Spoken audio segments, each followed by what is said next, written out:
Living with the Text is a series of short videos that are meant to help us engage with the upcoming scripture for Sunday. We don't work on the text as much as we allow the text to work on us.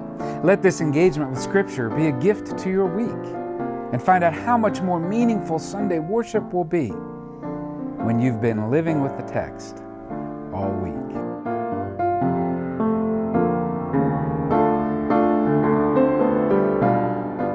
Well, welcome back to This Week in the Life of the Church here on this beautiful Monday that God has given us, this Monday that begins the second week of our Stewardship Emphasis series entitled Humble Thyself, Prayers of Gratitude and Prayers of Courage and Prayers of Mercy. This is, we're in the midst of our stewardship season here in the life of the church, and we're taking some time to think about humility, to think about the humble life. And hopefully we're rediscovering what the church has always taught about humility, and it may be a little different than humility that the world may teach us about. So here on this Sunday's text, it comes to us from the Gospel of Luke, and we're in the 18th chapter, verses 1 through 8. This is a parable of the widow and the unjust judge. And the widow provides for us, I think, an example of a humble faith. Then Jesus tells them this parable about their need to pray always and to not lose heart. Jesus said, "In a certain city there was a judge who neither feared God nor had respect for the people. In that city there was a widow who kept coming to him and saying, 'Grant me justice over my opponent.' For a while the judge refused, but later then he said to himself, 'Though I have no fear of God and have no respect for anyone, yet because this widow keeps bothering me, I shall grant her justice, so that she may not wear me out by continually coming to me.' And the Lord said, 'Listen to what the unjust judge says. And will not God grant justice to his chosen ones who cry out to him day and night? Will he delay long in helping them? I tell you, he will quickly grant justice to them. And yet when the Son of Man comes, will he find faith on earth?'" Yes, this widow, she provides to us an example of faith. And I might suggest a humble faith. I don't know, when you think about humility, what's the first thing that comes to mind? Perhaps it's someone who's meek, someone who's lowly, right? And sometimes I think that people understand humility as being a doormat for someone who just gets walked all over and never stands up for themselves. This is not humility. This is not humility at all. And remember, the faith always looks to Jesus as our example. Jesus is the example of humility, right? It's that great hymn from Philippians that says, Jesus who was God yet humbled himself, took on the form of a slave and became human. God in Jesus, right? Christ coming to us is the ultimate sign of humility. Humility is the foundation from which the spiritual life is built, and our scriptures are filled with examples of humble yet bold figures. Humility does not mean being someone's doormat. I think, like Jesus points out here in this widow, that a humble faith is a faith that is courageous. Courageous. It actually begins this way, right? Jesus tells them this parable about their need to pray always and to not lose heart. To not lose heart. And I don't know about you, but it's easy to lose heart. In the face of injustice, in the face of a chaotic world, in the case of our own failings and shortcomings, it's easy to lose heart.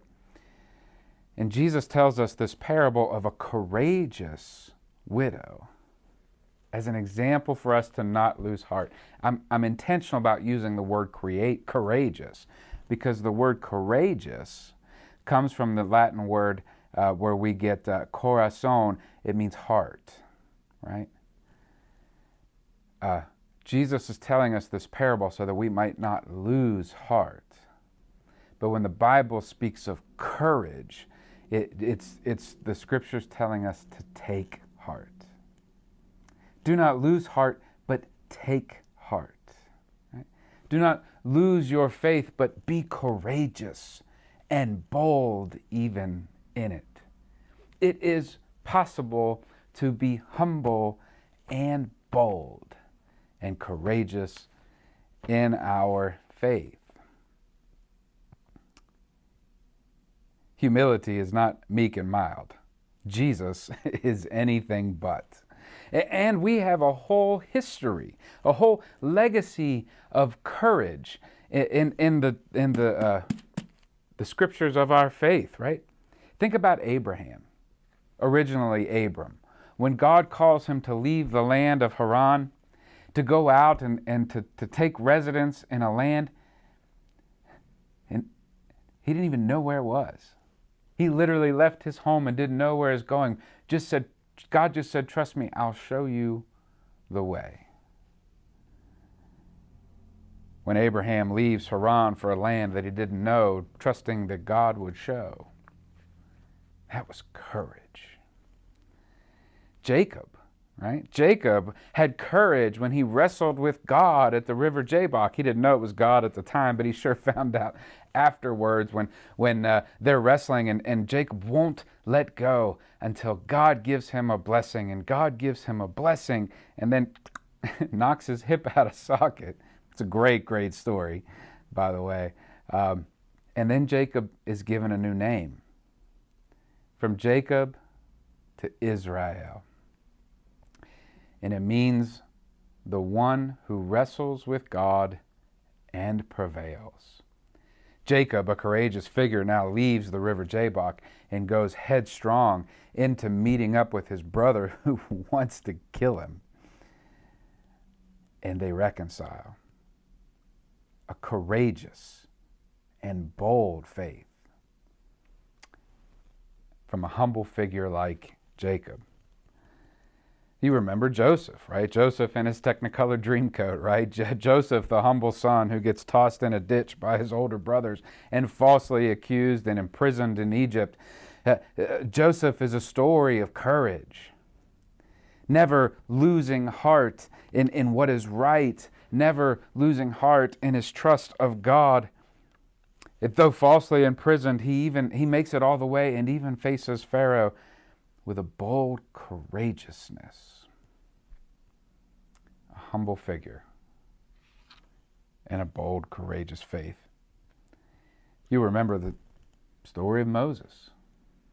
Moses, whom God called to go to Pharaoh toe to toe and tell that Pharaoh to let my people go. Moses says, "Who am I? I cannot. I am a man with a stutter." Yet humbly, Moses walks boldly into Pharaoh's court and says to Pharaoh, "Let my people go." And then boldly leads these liberated Israelites across the dry land, across the Red Sea, and wanders through the wilderness. Moses shows us it is possible to be a humble leader and a courageous leader and a bold leader of the faith. Our scriptures are full of bold and courageous and humble figures. You know, we could name some: Joshua, Rahab, right? Gideon, David, Esther, Daniel in the lion's den, for goodness sakes. And then, of course, we have Jesus, a humble figure, right? Born to an unwed mother and a poor carpenter's son from a no-name backwoods town.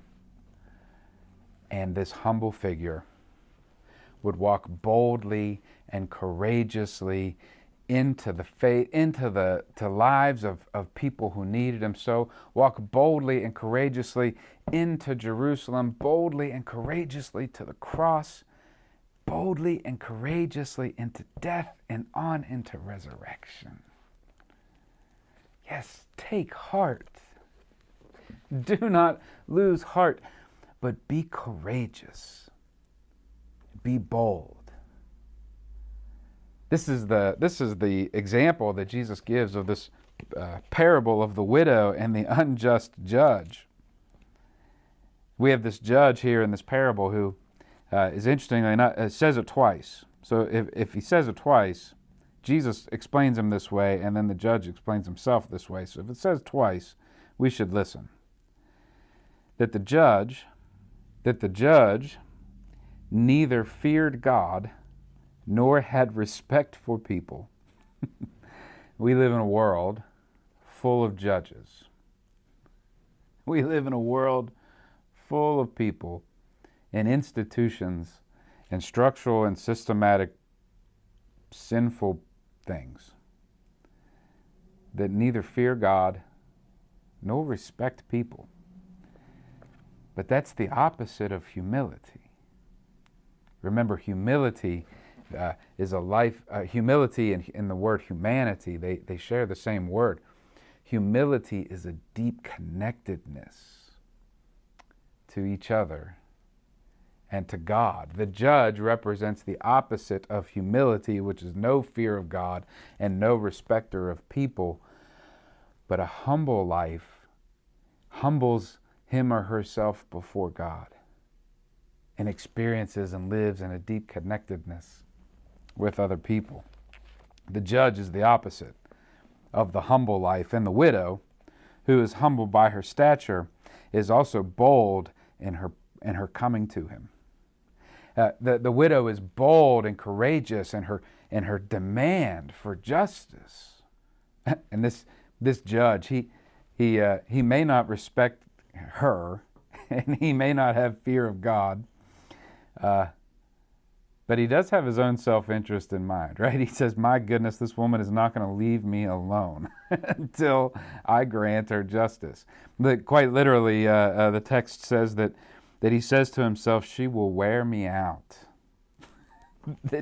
that she will give me a black eye if I don't grant her justice.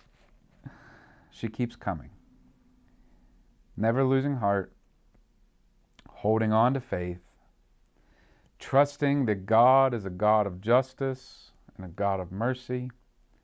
She continues to come, she continues to come, she continues to persist, and she continues to persevere. And in some ways, it's easy to give up. And it's easy to be someone's doormat. And it's easy to live in a world that treats you unjustly. But it takes boldness. And it takes heart. It takes courage. It takes faith to stand up and to say no. Because God's ways are just. And God will not stand. I come across a great quote that says, perseverance is fidelity in the midst of failure. This woman keeps coming and coming and coming. And with every failure, she turns around and comes back again. She comes back again. This is perseverance. This is persistence. This is humility, and it is boldness. We live in an unjust world, surrounded by many people and institutions and systematic failures that do not fear God and have no respect for others. And we will stand up and cry for justice, and we will stand up with bold and courageous humility, and we will fight for equality and for fairness and for justice for others. And we won't always succeed. God doesn't ask for success. God asks for faithfulness. God asks for perseverance. God asks for boldness. God asks for faithfulness. Jesus finishes this text with a question. And yet, when the Son of Man comes, will he find faith on earth? This might be a question for us to live with as we live with the text this week, as we consider the humble posture of the Christian life that sometimes is called to stand up in boldness and courageous faith and proclaim justice for ourselves and for those who need it. The question, when the Son of Man comes, will he find faith on earth? Maybe that's the question for us this week, is that where are we called to step out? Where are we called to speak up? Where are we called to go to the places of power and the decision makers? And where are we called to keep swinging? To keep swinging like this widow does here, to be humble in our reverence for God and our respect for others, to be humble in our concern for others over ourselves, and our courageousness for the sake of justice of God and God's world. Where are we called to speak up? Where are we called to be courageous? This is a great question for you and I to live with this week, my brothers and sisters, as we live with this text this week.